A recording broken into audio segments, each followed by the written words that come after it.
My daughter asked me to sign one paper, then I lost my home. It was supposed to be one signature. That's what my daughter told me as she slid the folder across my kitchen table. Just routine paperwork, Mom, she said with an easy smile. The insurance company wants everything updated since you refinanced years ago. It'll make things easier if anything ever happens. I barely glanced at the pages. Why would I? She was my only child. I signed where she pointed. 2 months later, a man I'd never seen knocked on my front door and introduced himself as the new owner of my house. At first I laughed because I thought he'd made a mistake. Then he showed me the deed. My signature was on it. I had lived in that little blue house for 28 years. I'd painted every room myself. I'd planted the oak tree in the front yard when my daughter was 5. After my husband died, that house became the only place that still felt like family. So when the stranger calmly explained he'd purchased it legally 6 weeks earlier, my stomach dropped. There has to be some mistake. I don't think there is, he replied gently. The title company completed everything. He almost looked embarrassed. I'm not here to throw you out today. I just wanted to introduce myself before renovations begin. Renovations? He was talking about my life like it was an old kitchen. After he left, I sat on my porch for nearly an hour before I finally walked inside and dug through my paperwork. I found the folder my daughter had brought. Only one page remained. The rest were gone. That's when the panic truly began. I called my daughter immediately. She answered on the second ring. Mom, everything okay? Someone just claimed he owns my house. Silence. Long enough to make my heart race. What are you talking about? He had paperwork. That's impossible. I signed something for you. Oh. Just one word. Not surprise. Recognition. I'll come over, she finally said. She arrived looking nervous instead of confused. That bothered me. She sat across from me without meeting my eyes. I think there's been a misunderstanding. Then explain it. It wasn't exactly insurance paperwork. What was it? She rubbed her forehead. It was temporary. What was temporary? The ownership. I stared at her. The ownership. She finally looked at me. I transferred the house. My ears started ringing. You did what? It was only supposed to be for a few months. You transferred my house. I was going to put it back. Put it back? Like she'd borrowed a sweater. I demanded she explain every word. She admitted she'd convinced me to sign documents transferring the property into her name. My signature had been notarized. Everything was legal. At least on paper. I needed collateral. For what? She hesitated. A business loan. You own a marketing company. It wasn't for that. Then what? She looked down. I invested in something. What? She whispered so quietly, I barely heard her. Real estate. I almost laughed. You stole my house to buy another house. It wasn't stealing. It wasn't yours. I was going to fix everything. That sentence would become her favorite. I was going to fix everything. The next morning, I hired an attorney. He listened carefully before asking one question. Did you willingly sign the documents? I thought they were insurance forms. Did you read them? No. He sighed. That makes this much harder. Harder? Not impossible. Harder? Then he asked something unexpected. Did your daughter prepare these documents herself? I don't know. Because they're professionally drafted. That answer created a new question. Who had helped her? I confronted my daughter again. Who prepared the paperwork? My lawyer. You hired a lawyer to trick your own mother. She looked genuinely offended. I didn't tell him that. What did you tell him? That you wanted to transfer the house. So he believed I asked for this. She didn't answer. That silence told me enough. She hadn't forged my signature.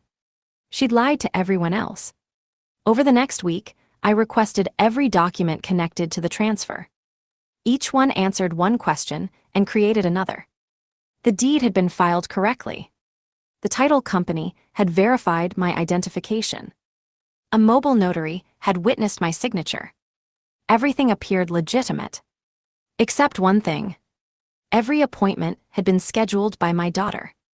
She controlled every conversation, every document, every explanation. Everyone involved believed they were helping me. No one realized they were helping her. Halfway through gathering records, I discovered something that completely changed how I saw everything. The business loan she'd mentioned never existed. There had been no bank, no collateral, no investment property. She'd lied. So if she hadn't transferred my house for a loan, why had she needed ownership at all? That question haunted me. The answer arrived inside a thick envelope from my attorney. My daughter had sold the house less than 3 weeks after it was transferred into her name. She never intended to give it back. There had never been a temporary arrangement. The buyer had paid cash. The money had gone directly into her personal account. She hadn't borrowed against my home. She'd sold it. I drove straight to her apartment. She opened the door before I knocked twice. "I know why you're here. Then save us both some time." She closed her eyes. I had no choice. You had every choice. No. She stepped aside and motioned toward stacks of unopened mail covering her dining table. Collection notices. Final demands. Court filings. I was drowning. In debt. She nodded. How much? She whispered a number. It was more than my house had been worth. My knees nearly buckled. What happened? I kept borrowing to cover earlier losses. Gambling. She shook her head. Day trading. I didn't know whether to scream or cry. You gambled with your money. At first. And then. I couldn't stop. For the first time, I understood her desperation. But not her decision. You could have told me. I knew you'd say no. You're right. So I convinced myself I'd repay everything before you ever found out. Instead, you sold my home. Tears rolled down her face. I hated myself every day. Not enough to stop. She couldn't argue with that. My attorney uncovered something else. When the buyer purchased the house, he had insisted on title insurance. During that review, emails surfaced showing my daughter repeatedly describing the property as my home and discussing how quickly she wanted the sale completed before my mother changes her mind. That single sentence mattered. If she'd truly believed I wanted to transfer the house, why would she worry I'd change my mind? The emails showed she knew exactly what she'd done. The civil case moved quickly after that. The buyer had acted in good faith. He wasn't the villain. He'd paid fair market value and followed every legal requirement. Taking the house back would punish someone who had done nothing wrong. Instead, the court focused on my daughter. The judge ruled she had obtained the property through intentional deception. She was ordered to pay me the full proceeds from the sale, plus additional damages and legal fees. Most of the money was already gone. So the judgment followed her instead. Wage garnishments.